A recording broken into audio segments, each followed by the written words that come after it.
Gold trusted gold buyers మీరు తాకట్టు పెట్టిన బంగారాన్ని విడిపించి ఈ రోజు ఉన్న మార్కెట్ ధరకు కొనబడను. ఎవరు పెద్ద పెద్ద సింగర్స్ మ్యూజిక్ వీళ్ళు కూడా ఫోన్ చేశారు, తమ్ముడు నువ్వు ఏదైతే చేసావో ప్రయోగం అది బాగుంది తమ్ముడు, పాట కూడా అంటే ఫస్ట్ విన్నప్పుడు అబ్బా ఇదేదో ఉందిరా అని ఉంది. తర్వాత తెలియకుండా మా ఇంట్లో కూడా మేడం తింగిన్నావా పంగుడుకున్నావా ఎంగలకున్నావా ఇట్లా వచ్చేస్తుంది అది ఆ టైప్లో అని చెప్పేసి. దట్టి ఇంకోటి ప్రజెంట్ ఉన్న ఈ సిచ్యువేషన్ లో ట్రెండింగ్ 1 అనేది నాటే జోక్రా తమ్ముడు. అదే టైంలో మన రాజాసాబు ప్రభాస్ గారి ట్రైలర్ కూడా ఉంది, అది కూడా దాటి మీద ట్రెండింగ్ 1కి వచ్చింది అని అంటే కనుక నువ్వు కొట్టేవు తమ్ముడు అని చెప్పి. ఇంకొంతమంది అయితే నీది కామెడీ ఫీల్డ్, కామెడీ ఫీల్డ్ లో నువ్వు ఏదైనా ఒక స్కిట్ చేసి ట్రెండింగ్ 1 తెప్పించావంటే నీ జోనర్ లో అది వేరే తమ్ముడు. కానీ నువ్వు నీకు సంబంధం లేని జోనర్ అంటే సింగింగ్ అనేది నాకు సంబంధం లేని, అది కూడా ఫోక్, నీకు సంబంధం లేని జోనర్ లో నువ్వు ట్రెండింగ్ 1 తెప్పించావంటే నువ్వు చాలా గ్రేట్ అంటే నాకు తెలియని చిన్న ఆనందం. ఓకే, సాంగ్ విషయంలో నాకు బాగా అనిపించింది, నేను ఆనందపడ్డది ఏంటంటే డ్రెస్సింగ్ చాలా బాగా ఒక అంటే పిచ్చి పిచ్చి, నేను ఎవరిని తప్పు పట్టిన అది వాళ్ళ సాంగ్ స్టైల్ అయి ఉండొచ్చు, పిచ్చి పిచ్చి బట్టలు వేసేసి మంచి సాంగ్ పెట్టినా కూడా తెలుగుదనం పోయిందే అని ఒక మిస్సింగ్ ఉండేది. ఇక్కడ సాంగ్ నాకు అర్థం కాకపోయినా అంటే లాగుతున్నారు, అది అర్థమవుతుంది, ఒక 2-3 సార్లు వింటే అర్థమవుతుంది నిదానంగా, బట్ కష్టపడాల్సి వస్తుంది సాంగ్ అర్థం చేసుకోవడానికి, ఈజీగా రావద్దు యాక్చువల్లీ. సో డ్రెస్సింగ్ విషయానికి వస్తే మీ డ్రెస్సింగ్ అసలు ఎంత బాగుందంటే ఆ సాంగ్ లో నీట్ గా చీర కట్టుకొని ఆ పూలు ఇట్లా కట్టి పెట్టేసుకొని మన ఎక్కడో వదిలేసిన దాన్ని మళ్ళీ కొంచెం ముందుకు తీసుకొచ్చిన ఫీలింగ్ వచ్చింది. Thank you so much. బేసిక్గా ఆసియా కంటే నేను ఎక్కువ హ్యాపీ ఫీల్ అవుతూ ఉంటాను జనరల్గా ఇన్స్టాలో కానీ లేకపోతే మేము ఏదైనా చేసే వీడియోస్లో కానీ. అంటే నటన అనేది ఒకసారి 2 సార్లు మహా అయితే వారం 2 వారాలు తర్వాత తెలిసిపోద్ది. స్టిల్ ఇప్పటికి ఆసియా ఇండస్ట్రీకి వచ్చి 6 years 5 years అవుతుంది.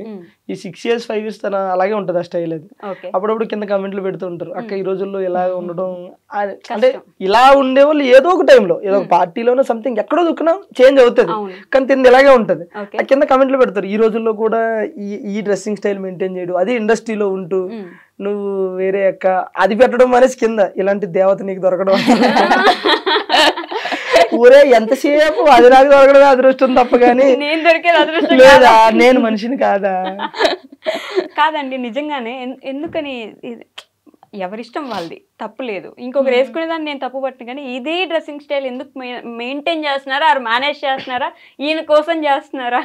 సో డ్రెస్సింగ్ స్టైల్ అంటే ఇప్పుడు మా అమ్మ కూడా ట్రెడిషన్ గా ఉంటేనే ఇష్టం, జీన్స్ అవి నచ్చవు ఫస్ట్ నుంచి. కానీ మనం ఏంటి బీటెక్ వచ్చాక కొంచెం అందరితో పాటు మనం కూడా పాష్ ఉండడం, జీన్స్ నేను కూడా వేసేదాన్ని, జీన్స్ వేసేదాన్ని, కొంచెం స్లీవ్లెస్ అలా వేసేదాన్ని.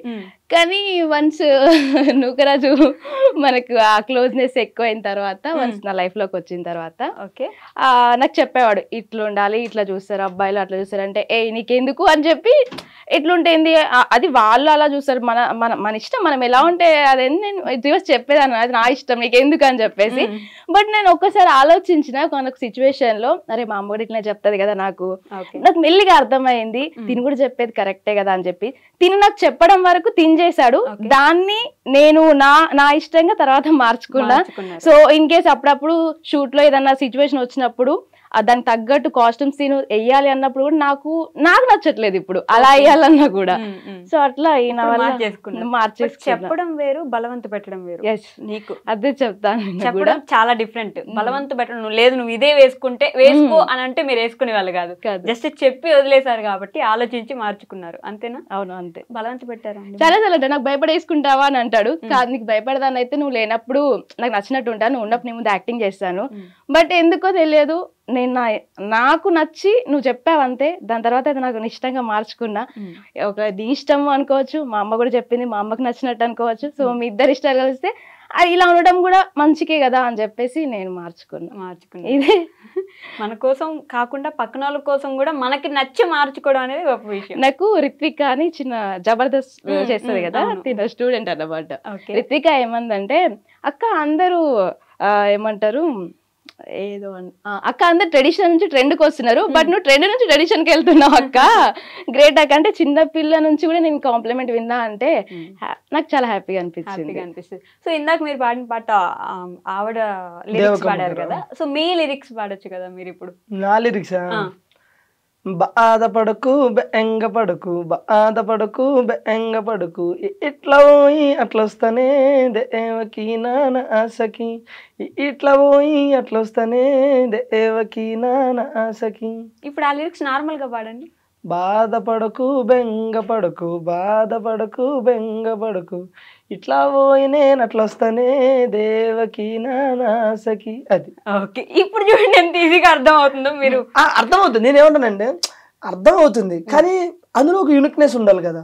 ఇప్పుడు మనం ఏదైనా ఒకటి ఎంచుకున్నామంటే అది జనాలకి ఉండాలి, అట్లాగే అందులో ఒక స్పెషల్ ఉండాలి. ఇప్పుడు నేను ఇట్లా పాడాను అనుకో, ఇప్పుడు జనరల్ గా బాధపడకు బెంగపడకు ఇలా పోయి ఎలా వస్తానేనంటే రెగ్యులర్ గా పాట వచ్చింది అనుకుంటారు. ఇప్పుడు ఈ రోజు మీకు అది తిరిగింది మైండ్ లో, ఏమని ఏంది ఇది అసలు ఈ బాధ ఏంటి బెంగ ఏంటి అనేది తిరిగింది అని అంటే యూనిక్నెస్ ఉంది కదా. అంతే. ఓకే, బట్ అదే కొంచెం డిఫరెంట్ గా ఉంటే జనాలు కూడా 4 సార్లు వినడానికి ప్రయత్నిస్తారు. అసలు ఏంటిదో అర్థం చేసుకుందాము. ఇంక విని విని తీసేయండి రా తీసేయండి, ఇన్స్టాలో అదే పాట, ఫేస్బుక్ లో అదే పాట, యూట్యూబ్ లో అదే పాట, తీసేయండి. బేసిక్ గా మేము సాంగ్ ఇంతకుముందు గుట్ట కింద గుంపు సెట్లు చేసినప్పుడు అది సాంగ్ ప్రోమో ఇన్స్టాలో పెట్టిన తర్వాత ఒక 4 days 5 days ట్రెండింగ్ లోకి వచ్చింది. మేము పెట్టిన మార్నింగ్ పెడితే ఈవినింగ్ వరకు ట్రెండింగ్ లో ఉంది సాంగ్ ఇన్స్టాలో. ఇదేంది ఇట్లా ట్రెండింగ్ లో ఉంది అని చేసి తర్వాత ఇంకోటి మా 2 ఆడియోలు 3 ఆడియోలు ట్రెండింగ్ లో ఉన్నాయి. సెకండ్ డే తర్వాత చూస్తే మొత్తం 8 ఆడియోస్ ట్రెండింగ్ లో ఉన్నాయి. అంటే డిఫరెంట్ గా వేరే వాళ్ళు పెట్టుకుంటారు కదా, విలేజ్ ఫోక్ సాంగ్ సంథింగ్ అట్లా మొత్తం ఒక 8 ఆడియోస్ ట్రెండింగ్ ఉన్నాయి. అప్పుడు అనిపించింది ఓకే జనాలకు కొంచెం ఏదైనా సరే డిఫరెంట్ గా ఉంటే నచ్చుతుంది. నచ్చి విసుగొస్తుంది. మేమే భయపడుతున్నాం, అయ్యో ఎంతగా వస్తుంది ఇన్స్టాలో జనాలు తిట్టుకోవట్లేదు కదా అని చెప్పి. నిజంగా తిట్టుకుంటారండి, బ్లాక్ చేసేస్తే ఇంకోసారి మీరు పెట్టారంటే అన్నాళ్ళు ఉన్నారు మీ వీడియో. మాకు ఆశీర్వాదాలు. వాళ్ళు తిట్లే మీకు ఆశీర్వాదం. నాకెందుకో మీకు అన్యాయం జరిగింది అనిపిస్తూ ఉంటుంది. నాకా ఏం జరిగింది మీరే చెప్పండి. ఎప్పుడు ఆయనే పాటలు పాడతారు ఎందుకని? ఆ లేడీ సింగర్ ఇంకొక సింగర్ వస్తుంది, మీరు ఎప్పుడు పాడరు ఎందుకు? సరే ఇప్పుడు పాడిపోయింది నువ్వు ఆగు. నేను అప్రయోగం చేయనండి.